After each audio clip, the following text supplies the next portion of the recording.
अस्सलाम वालेकुम नाज़रीन, उम्मीद करते हैं आप लोग सब खैरियत से होंगे। अगर आप हमारे चैनल पर नए आए हैं तो आप हमारे चैनल को सब्सक्राइब, लाइक और शेयर अपने दोस्तों के साथ ज़रूर करें। औज़ुबिल्लाहिमिनश्शैतानिर्रजीम बिस्मिल्लाहिर्रहमानिर्रहीम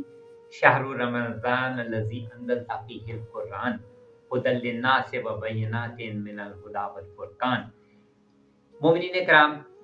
माह रमज़ानुल मुबारक अपनी तमाम तर रानाइयों के साथ, अपनी तमाम तर फ़यूज़ और बरक़ात के साथ हमारे दरमियान मौजूद है और रोज़ेदार अपने घरों में रोज़े का एहतमाम कर रहे हैं। सहर और इफ्तार की रौनकें हैं। यहाँ एक पैगाम देना ज़रूरी समझता हूँ कि रमज़ान के महीने में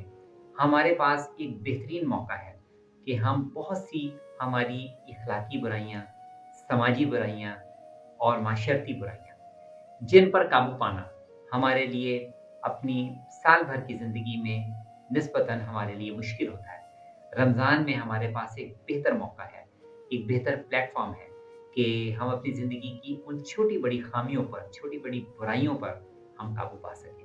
मिसाल के तौर पर रोज़े के दौरान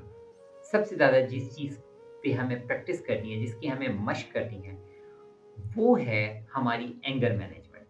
यानी हमारा गुस्से पर काबू पाना।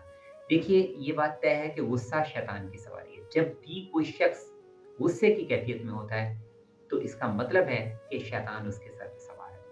और जब शैतान किसी पर अपना तसल्लुत कर लेता है, तो फिर शैतान के ज़ेरे असर उस शख़्स के लिए गुनाह और बुराई की जानिब बढ़ना ज़्यादा आसान हो जाता है। तो हमें अपने आप को उस कैफ़ियत से निकालना है और उसकी रमज़ान में हमें प्रैक्टिस करनी है। और प्रैक्टिस ऐसे करनी है कि जब भी ज़ाहिर है, देखें, रमज़ान में हमारे औकात-ए-कार थोड़े से डिफरेंट हो जाते हैं। हम सहर के अपने हमारे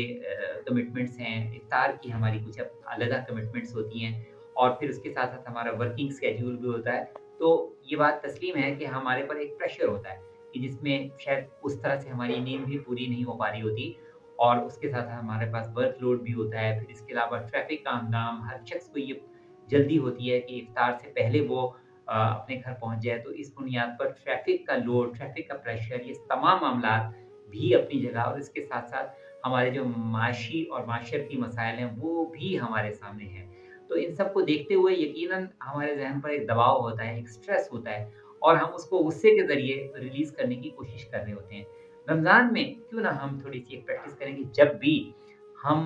किसी भी बुनियाद पर हमें दूसरे शख़्स पर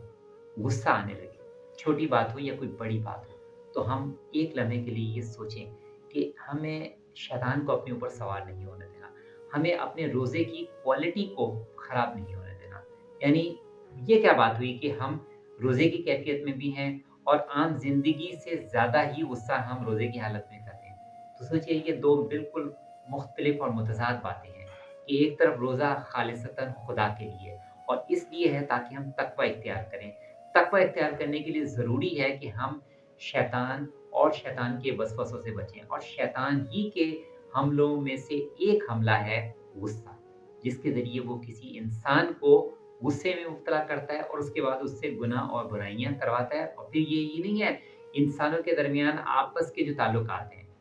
म्यूचुअल जो इंसानों के रिलेशनशिप्स हैं, उनको भी डिस्ट्रॉय करता है शैतान और उसके ज़रिए ज़ाहिर है माशरे में फिर फितना और फ़साद बर्पा होता है। तो हमें इस चीज़ को कंट्रोल करना है कि जब भी हम ये महसूस करें कि हमें किसी की वो बात नागवार गुज़री है, हमारे मिज़ाज के मुनाफ़िक कोई बात हुई है, जो कि हम समझ रहे थे चीज़ें हमारे मेयार, हमारे मिज़ाज के मुताबिक होंगी लेकिन नहीं हो पाईं, तो उस बुनियाद पर हम रिएक्ट ना करें। हम सब्र का मुज़ाहरा करें, तहम्मुल का मुज़ाहरा करें, क्योंकि कुरान का वज़ीफ़ा भी यही है कि वतवासौ बिल हक़्क़ि वतवासौ बिस सब्र, यानी हक़ बात कहनी है और सब्र इख्तियार करना है, ठीक है? और वस्तईनु बिस सब्रि वस्सलात, नमाज़ और सब्र से काम लेना है। यही तो 2 क्वालिटीज़ हैं मोमिन की जो कि उसको दुनिया में मुनफ़रिद बनाती हैं कि एक तो वो नमाज़ के ज़रिए अल्लाह की बारगाह में खुशू खुज़ू करता है और दूसरे सब्र के ज़रिए वो एक ईमानी क़ुव्वत हासिल करता है। क्योंकि जब कोई शख़्स सब्र का मुज़ाहरा करता है, तो फिर उसको अल्लाह की जानिब से एक ताकत हासिल होती है। जैसे कि कुरान मजीद में भी तो इरशाद है कि अब जबकि हमने ये मालूम कर लिया کہ تمہارے اندر کچھ کمزوری آ گئی ہے، تو اب اگر تم میں سے جو افراد صبر کریں گے تو اگر وہ 100 ہوں گے تو وہ 1000 پر غالب آئیں گے، اگر وہ 1000 ہیں تو وہ 2000 پر غالب آئیں گے۔ تو لہٰذا ہماری کوشش یہ ہونی چاہیے کہ ہم اپنے اندر اس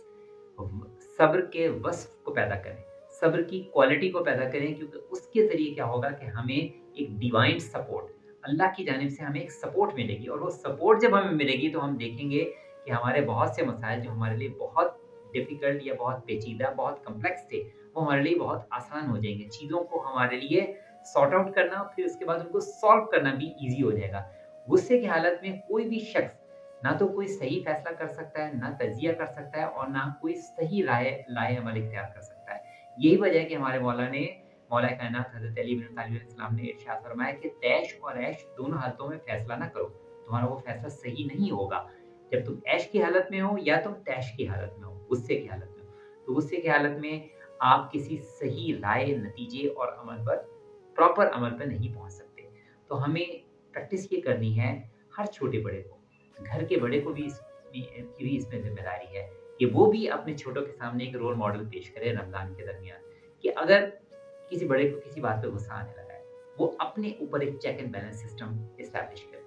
اور یہ سوچے کہ اگر میں اس طریقے سے ریئیکٹ کروں گا تو میرے گھر میں جو میرے سے جو جونیئرز ہیں، ٹھیک ہے، جو میرے بچے ہیں، میرے آل اولاد ہیں، وہ کس طرح سے ریئیکٹ کریں گے۔ اسی طریقے سے ایک دوسرے کو ہم تھوڑا سا، جب کوئی شخص غصے میں آ رہا ہو تو ہم اس کو تھوڑا سا صبر و تحمل کے حوالے سے ہم اس کو ایجوکیٹ کریں، دوست آپس میں ایک دوسرے کو ایجوکیٹ کریں، ریلیٹیو سے ایک دوسرے کو اس بارے میں ایجوکیٹ کریں۔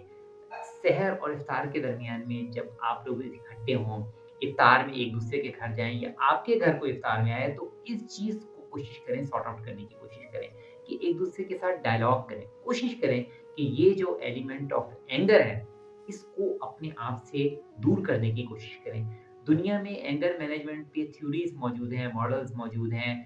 اس کے حوالے سے ٹریننگ کورسز بھی ہوتے ہیں جو کہ لوگ کثیر سرمایہ خرچ کر کے ان کورسز کو حاصل کرتے ہیں، اس میں تربیت حاصل کرتے ہیں۔ مگر اسلام نے ہماری تربیت کے لیے کتنا خوبصورت مہینہ میں دیا ہے، رمضان کا مہینہ، کہ جس میں ہم اپنے نفس پر قابو پا سکتے ہیں، اپنے نفس پر کنٹرول کر سکتے ہیں، اور نفس پہ کنٹرول کرنے میں ہمارے معاشرے میں سب سے اہم ترین چیز یہ ہے کہ ہم اپنے غصے پر تدارک اور غصے پر قابو پانے کی کوشش کریں۔ جب ہم اپنے غصے پر کنٹرول کریں گے تو ہمارا سٹریس لیول بھی کنٹرول ہوگا، کیونکہ یہ دونوں چیزیں باہمی جوڑی ہوئی ہیں۔ جب آپ غصے کی کیفیت کا شکار ہوں گے تو اسی کے ساتھ آپ سٹریس میں بھی آئیں گے، اور جب آپ سٹریس میں آئیں گے تو اس سے نہ صرف آپ خود متاثر ہوں گے بلکہ آپ کے سراؤنڈنگ میں، آپ کے گرد و نواح میں جو افراد ہیں سب اس سے بری طرح سے متاثر ہوں گے۔ اور سب سے بڑھ کر یہ کہ اس غصے اور سٹریس کے نتیجے میں سب سے پہلے میری، آپ کی، ہم سب کی سب سے پہلے صحت، اپنی ہماری ہیلتھ متاثر ہوگی، ہماری اپنی ہیلتھ سب سے پہلے ڈیمیج ہوگی۔ تو ہم اپنے آپ کو بھی غصہ اور سٹریس کے منفی اثرات سے بچائیں۔ ہمارے ارد گرد، ہمارے گرد و نواح میں وہ لوگ جن کا تعلق واسطہ ہمارے ساتھ ہے، جو ہم سے ریلیٹڈ ہیں، جن کی ڈیلنگز ہمارے ساتھ ہیں، ہم ان کو بھی اس کے برے اثرات سے، مضر اثرات سے، بیڈ افیکٹ سے بچائیں، محفوظ رکھیں، اور رمضان میں ہم پریکٹس کریں کہ ہم اینگر مینجمنٹ اور سٹریس کنٹرول دونوں میں مشق کریں گے، خدا کی مدد کے ذریعے اور دعاؤں کے ذریعے، مناجات کے ذریعے۔ اللہم صلی علی محمد وعلی محمد وعجل فرجہ۔ اگر آپ ہمارے چینل پر نئے آئے ہیں تو آپ ہمارے چینل کو سبسکرائب، لائک اور شیئر اپنے دوستوں کے ساتھ ضرور کریں۔